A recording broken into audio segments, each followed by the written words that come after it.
السلام عليكم، اهلا بكم في قناتي. أنا معاكم امال سليم، يا رب تكونوا بخير. هنعمل مع بعض النهارده المندي.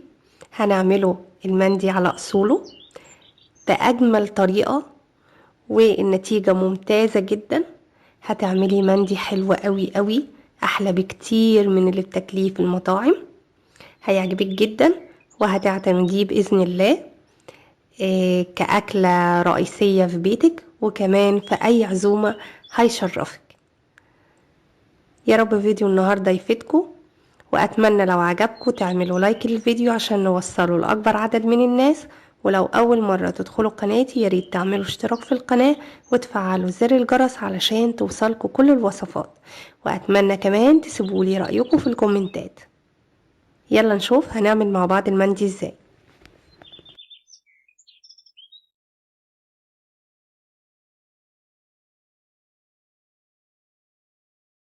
يلا نبدأ ونقول بسم الله. اول حاجة معايا حوالي معلقة كبيرة الا تلت من الملح، ومعلقة كبيرة الا ربع من بهارات الفراخ، ومعلقة كبيرة الا ربع من الكركم، وربع معلقة صغيرة من الجنزبيل،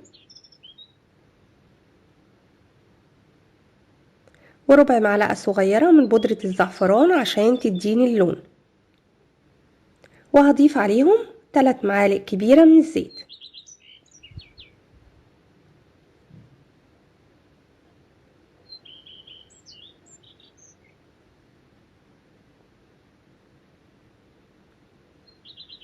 بعد كده هقلبهم كويس جدا لحد ما احس ان الملح ابتدى يدوب، وكمان لون الزعفران ابتدى يظهر معايا بالشكل ده. وهي دي توابل المندي، مش بنزود اكتر من كده. بكون مقطعة الفرخة نصين زي ما انتي شايفة كده، وغسلاها كويس جدا وسايباها تصفي اي مية فيها. بعد كده هدهنها كويس بالخليط اللي احنا عملناه، واوصل الخليط لكل حتة في الفرخة بالشكل اللي انتي شايفاه ده. بجد التتبيلة دي رائعة جدا.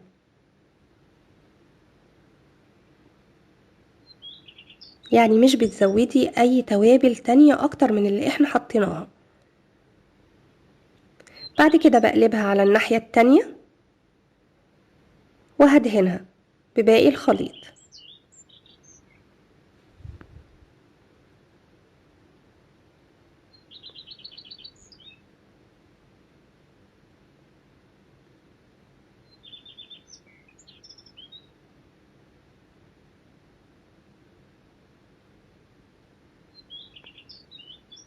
وهدخلها التلاجة على الأقل 6 ساعات، يعني مش 4 ساعات. لو 4 ساعات مش هتلاقيها شربت من التتبيلة.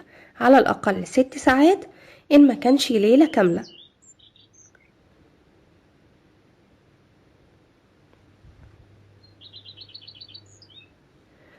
وده نص كيلو من الرز البسمتي، نقعته في مية دافية لمدة ربع ساعة أو تلت ساعة، وهاخده أحطه في الصينية بالشكل ده.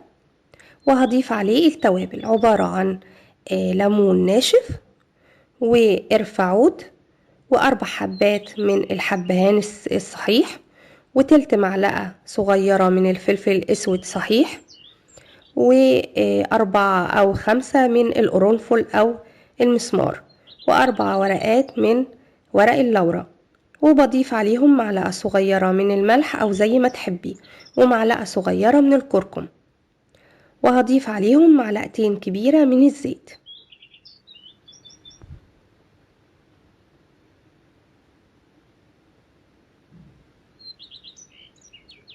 ودي التوابل اللي احنا بنحتاجها.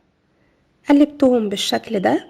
وعلى فكرة ممكن تضيفي عليهم كمان كزبرة صحيحة، يعني كزبرة ناشفة صحيحة. بكون غالية مية.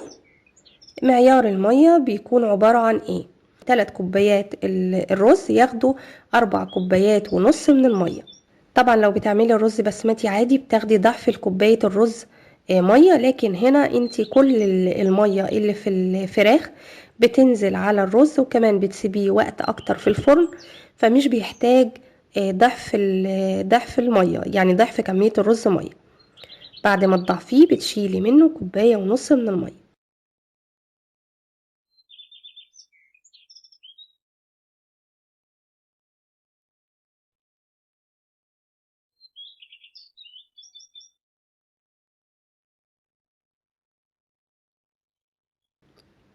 بعد كده غطيته بشبكة زي ما انت شايفة كده.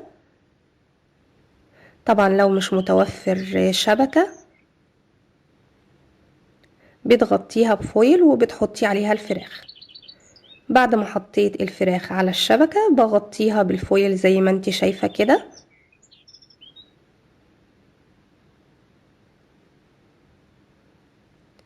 وبكون مسخنة الفرن كويس جدا عشان تسرع معايا التسوية.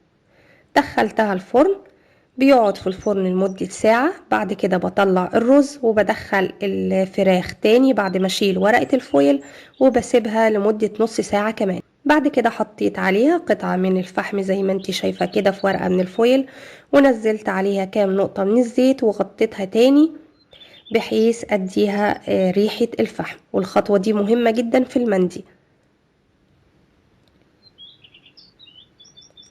بعد كده شلت الفراخ زي ما انت شايفة كده على جنب، وهوريكم الرز دلوقتي. ما شاء الله شكله تحفة، وريحته كانت حكاية، وشايفة مفلفل ازاي. بجد كان رائع، ولا اجمل من كده. مش عايزة اقول لكم ان طعمه طلع احلى بكتير من اللي بتاكليه في المطعم. وجربيه بنفسك وشوفي.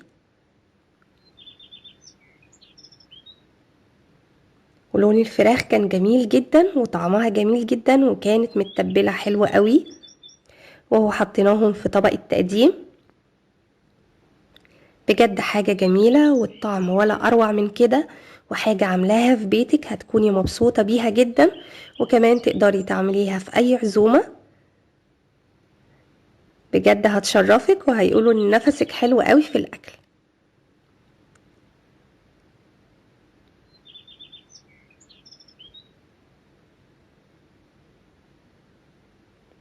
هقطع معاكم جزء دلوقتي.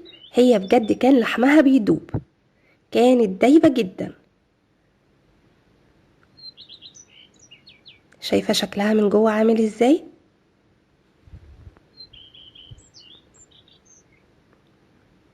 اهو زي ما انت شايفة كده، بمجرد ما بدخل فيها الشوكة بلقاها اتقطعت معايا بالشكل ده.